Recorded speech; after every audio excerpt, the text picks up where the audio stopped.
Question number 2. How do you assess self-efficacy during your initial evaluation? Well, this is a great question. Well, you just ask them, what's your self-efficacy? And usually it's like, huh?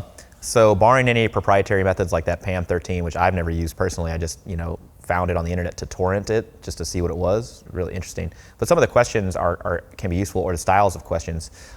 So admittedly in barbell medicine, and so that's what I do now, it's my full-time job, this is not something I need to usually directly assess, being like to try to figure out, does this person have resources, skills, like, the chutzpah to go out there, you like that? To go out there and try to take ownership of their own health and the role that they play in their own health. But in residency, a question I would often ask people is, what do you view your role in all of this to be? So if we're talking about a disease status or like a new diagnosis or a long-term chronic disease, like, so what is your role in this sort of process?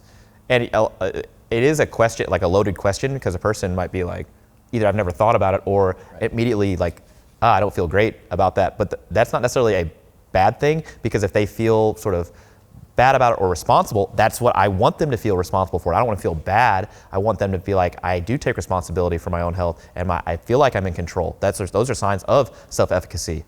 If someone were to say, I don't feel like I play any role in this, I don't have any responsibility, that's the opposite.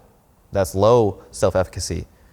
And so assessing what resources, skills, tools somebody else has available to them is a whole nother line of questions. And so going in with more open-ended questions specific to the sort of behavioral change you're targeting. So if it's exercise, be like, okay, what sort of exercise would you like to do? What sort of strategies do you have to become more physically active? What sort of access do you have? And sort of then you're starting to assess like how far people have gone on their own.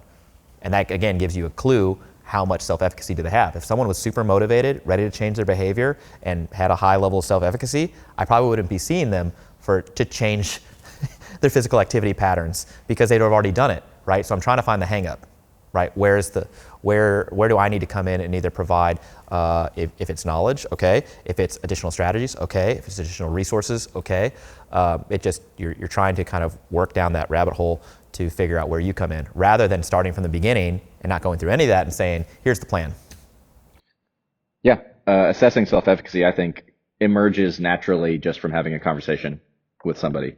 I presented during the pain lecture a bunch of examples of the kind of open-ended questions that I'll ask people during this evaluation for almost anything, whether it's medical, pain-related, et cetera. What do you think is going on? What are your biggest concerns? Have you dealt with this before? What did you do then? What do you think is going on, et cetera? And through all that, just listening to their answers, you can get a feel for where somebody's head is at with something. There are certain validated questionnaires for self-efficacy in certain contexts. There's, for example, a pain self-efficacy questionnaire, PSEQ.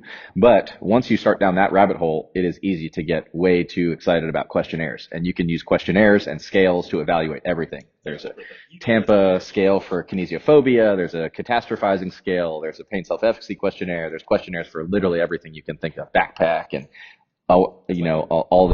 there's way too many of them. And eventually your whole encounter with somebody is them filling out questionnaires. So I think that's something that probably more useful, in my opinion, for research purposes, to actually measure things like differences in self-efficacy over the course of a particular intervention, if that's what the study wanted to look at in real-world practice.